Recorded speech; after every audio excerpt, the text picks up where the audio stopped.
Welcome back to episode 6, the episode they said couldn't be made, or I said couldn't be made. Anyway, it's mostly about relicing. I hope you enjoy it very much, and if you can, please subscribe. Here's episode 6. The neck has turned into actually quite a revelation. Wiping it over with that antique pine water-based dye really did give the wood some character, and I think I'm just going to leave that until such a point as we want to give it some light weathering. We've also got to stick a logo on it at some point. Well, I've given it a very, very light sand with some 1000 grit, and quite frankly, I don't want to go any further. It's got such a nice colour to it, and it's got a silk finish, which is what you would expect on a vintage instrument. You wouldn't see a gloss finish. That's all been knocked off decades ago. So, you know, this looks lovely.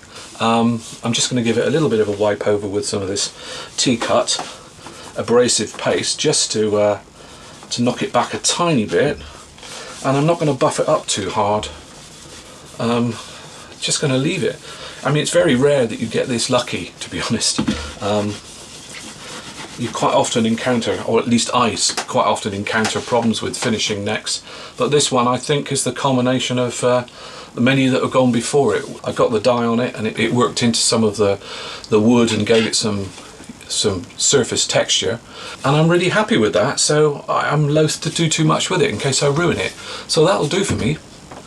Aging hardware. There are so many videos on YouTube on how to do this. I've done all manner of aging on hardware before, and I've used the hydrochloric acid route. I did it once and I got so frightened just having the chemicals around me. I use a very, very fine sandpaper, and I use random movements across it just to create the illusion of thousands and thousands of little scratches. I don't think you should go at it with a screwdriver and try and make big scratches and dents. It just doesn't look realistic. Most people treat their instruments with a modicum of respect, and so they don't get that sort of wear. So I use 1000 grit, I go over it and I modify the direction that I'm scraping in, and I try not to create too many parallel lines, etc. And then I'm going to knock it back with a bit of wire wool and then just keep going. It's a controllable process. I think you can add as much or as little as you want. I'm doing some circles around here.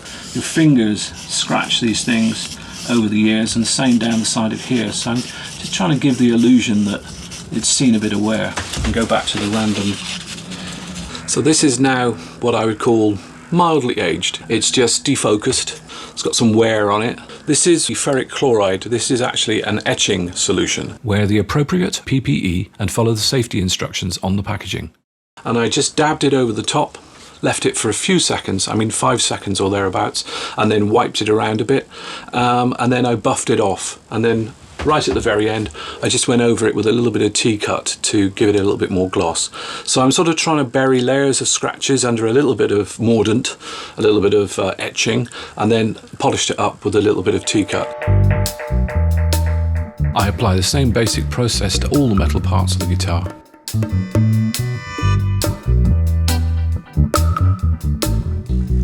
Of course, there's one eternal question which you're going to have to answer, and that is, what type of cap are you going to put on your selector lever? I'm going at the moment with this rounded one. I may change it. I've got a drawer full of these things, and I'll probably look up sort of early 1960s. I think that's a 50s. I think there was the top hat, which was more popular in the 60s, but I really like these. Relicing up the bridge is really important as it's so visible on the guitar. The shiny bit, it's odd that they've got the shiny bit and the dull bit, and I don't quite know how that works and why they are that way, but getting this to be less blindingly shiny, I think, is probably just the object of the day.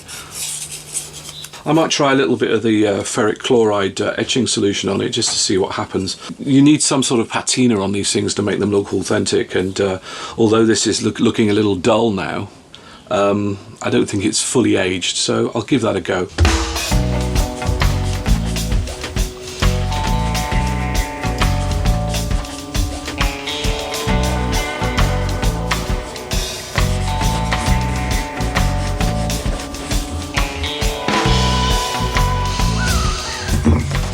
With all the screws and bits and pieces that go into bridges and what have you, I'm very carefully, I've put them into a little ferric solution, just to see if I can corrode them a bit. And I'm looking in here and it's going really quick. Let me see if I can grab that for you.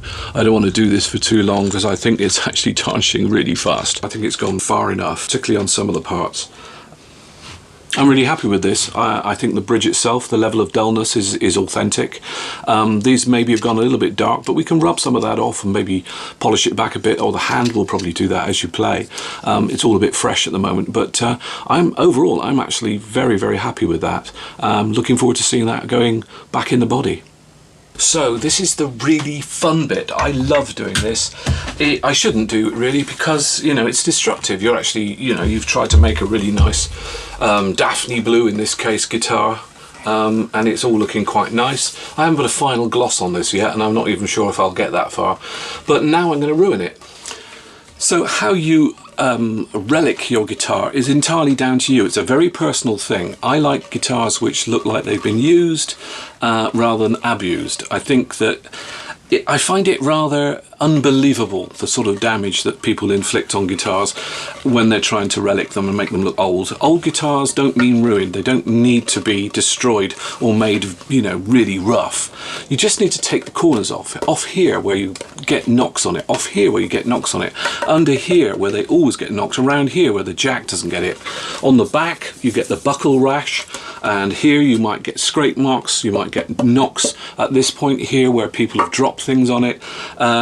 You know, I don't go as far as burns and scratches and scrapes and big dings. I just think that looks, I don't know, unrealistic. Use a cabinet scraper, the sharp side, and I'll scrape it off, and I'll just try and get it into the guitar so that I'm taking a few layers off,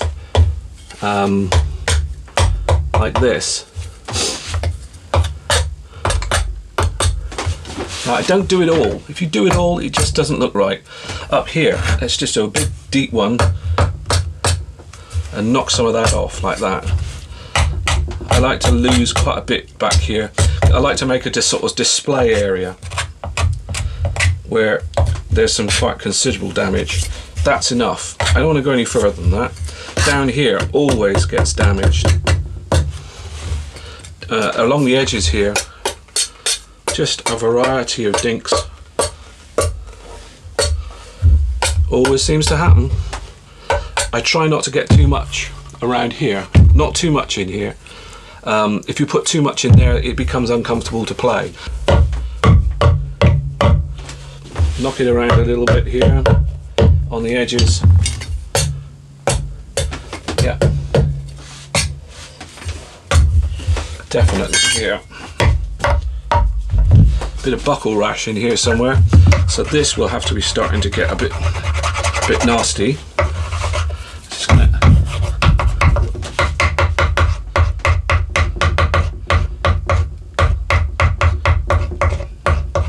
some crazy designs here. Maybe we're going to lose a little bit of paint here and there. Yep, that's looking good.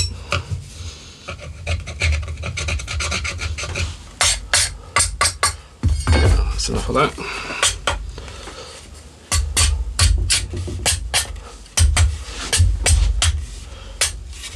This is great because it's so random, and if you flip it like this, you get some of the edges, you get some of the top, you get some of the round bits, you get some of the edges of the flat end, you get all sorts of things.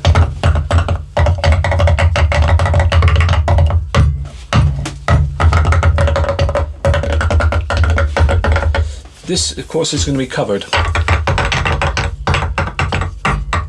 So these are the areas.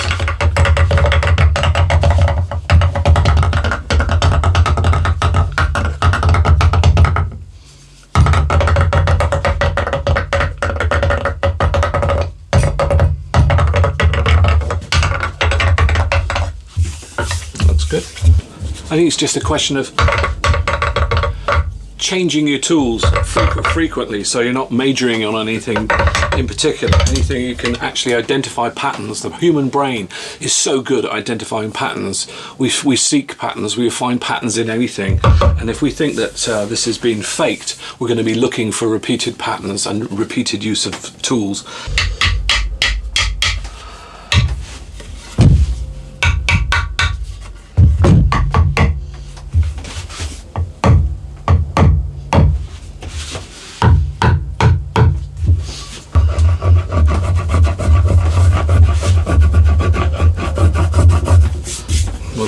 that.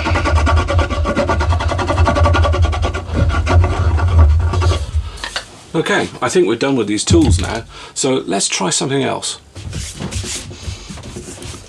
My alternative to using freezer sprays and hot air paint stripping guns is simply to use a scalpel and a scraper to make a little believable scrape in the back, something which maybe goes a little bit further into the guitar, actually to draw in cracks that get thinner.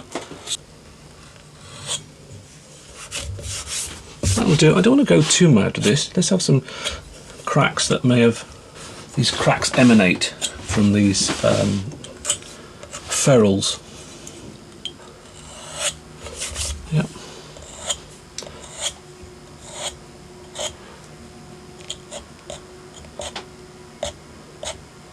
Randomise them up.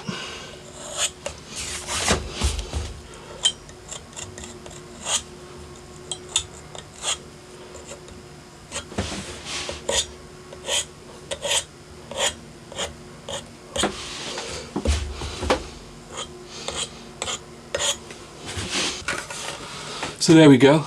It's suitably dinged up. This wood would have been old, and I think it would have been darkened by now. And we also get some pigment into these scratches and dents just to highlight them a little and make them look real, make them look a bit old.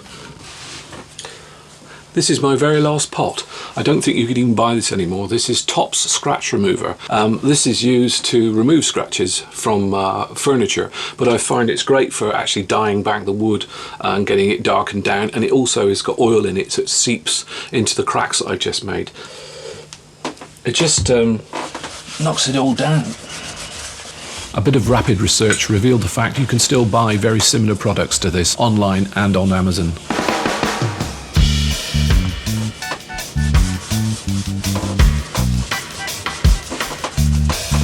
Have a look at this. Oh yeah, that looks looking good. Put that on there.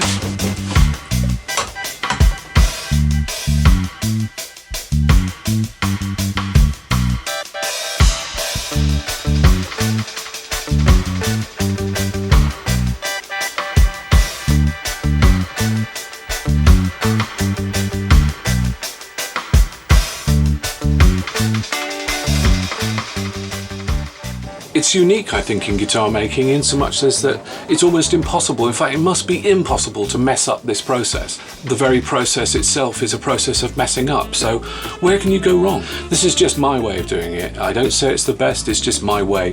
I'm not keen on chemicals and I'm not keen on spraying hydrocarbons around and freezing and all the rest of it. This works for me, and I think that even up close or even from a medium distance, it's pretty damn convincing, and I love it.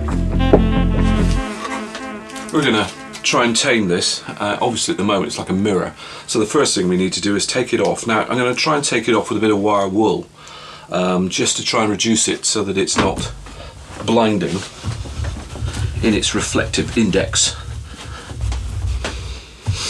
Well, it's doing something, but I'm not sure it's doing enough. Well, the wire wool wasn't really working, unfortunately, so what I've done is I've swapped over to 1000 grit, and 1000 grit is taking the shine off. I need the shine off because it looks authentic, and the other thing is I'm going to try and get some sort of dye to adhere to the top of this to make it look a bit old, and then I'm going to try and scratch it up with some feasible shaped scratches to make it look like it's been strummed. I always try and use circular motions rather than straight up and down movements. I don't want my my sanding motions to be that visible. I just want it dull. So I'm just going to try and emulate some scratches, and that's enough. Maybe a few up here, which would be the downstroke. I don't want to do the middle because I want to keep that as clean as possible within reason. And I think that's it. Hopefully these will hold a little bit of dye, and that will give us that sort of scrubbing type damage. Yeah, that's beginning to get the sort of damage I'm looking for. Okay, finally all I'm going to do is just run some stain over this, just hopefully to get something into the scratches and maybe discolour the overall sort of pickguard a little to make it look old.